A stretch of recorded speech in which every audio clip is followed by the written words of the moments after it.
On our way to some magical menopause modules, I'm sharing a freebie with you because it is so important in this Tea with an MD piece that I am sharing with you. So settle in for 5 to 7 minutes of difficult conversation. I would like to have it be light, but we have to talk about between you and me, or me and you, how you have learned to take a poo. And I do mean shit, feces, all those things you're not supposed to say. We'll use the P-O-O-P word for now over our cup of tea. Pelvic floor, okay? This is a part of your body that you probably don't even think about, but the corporate types do. If you notice, there's an entire aisle or two in the drugstore of adult incontinence products. Guess what those are for?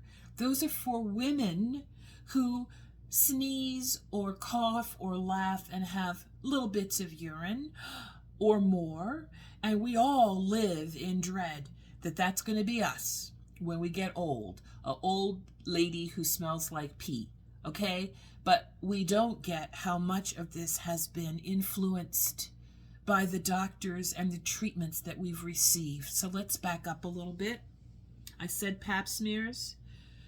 The lithotomy position, the way the doctor lays you up with your legs like this in the air to have a pap smear, was actually for the convenience of the obstetricians in France who were delivering the king's mistress in Louis the 16th or 14th or something times. And he was a voyeur and he wanted to see what was going on. So the doctors, male midwives at the time, thought it was easier for them, and it stuck. It stuck all the way through to the Papa Nicolau smear that you and I, if you are a 50 or older year old woman, have experienced. Now, my understanding, and this is a big one, is that younger women will likely not have to go through the indignities that we had to go through, not just the positioning flat on your back like that, but that cervical collection of cells for a pap smear is no longer the standard, the gold standard of care for prevention of cervical cancer. We can do almost as much with a Q-tip swab. You collect yourself as a patient to be screened for HPV, the high risk HPV. Okay, back to your pelvic floor, the part of your body you know nothing about, the part of the body that if you have had babies or have thought about babies, you've heard about the Kegel, the idea that you have muscles down there that you relax when you are peeing and you tighten them up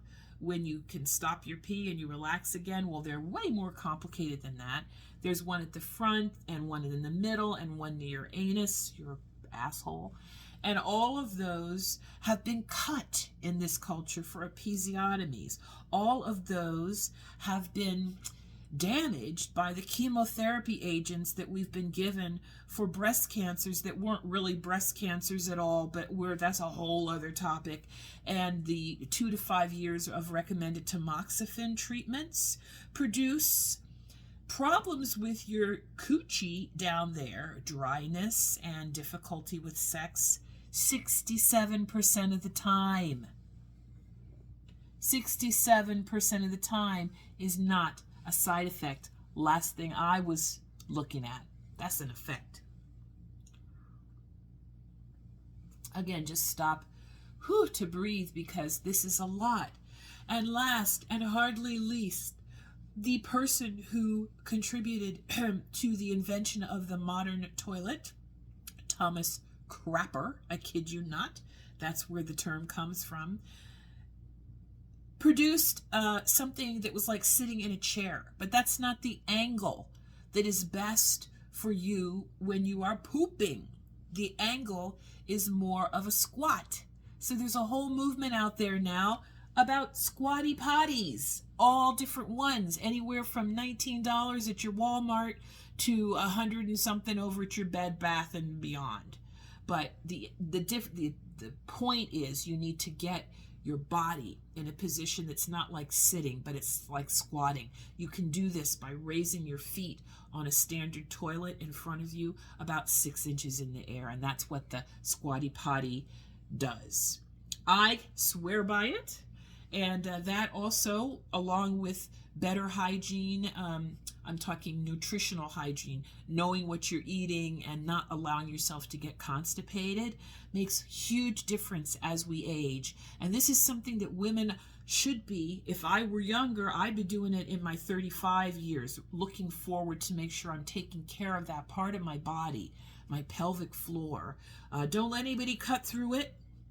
If you're having babies, if you have any options. What else do we want to say about it? Don't take good care of your pooping habits, and all of that will bring you, as you age, less risk of urinary incontinence, which will get you kicked out of public housing, ladies, all right?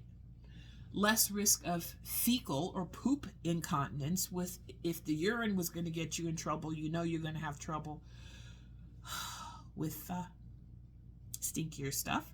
And nobody told us this, but you have stronger, better orgasms if you have a healthy pelvic floor. Now, that does not need to be the Taiwanese and the Thailand ladies of the night who were able to smoke cigarettes with their vaginal muscles, but close enough gets you a little information from Dr. O.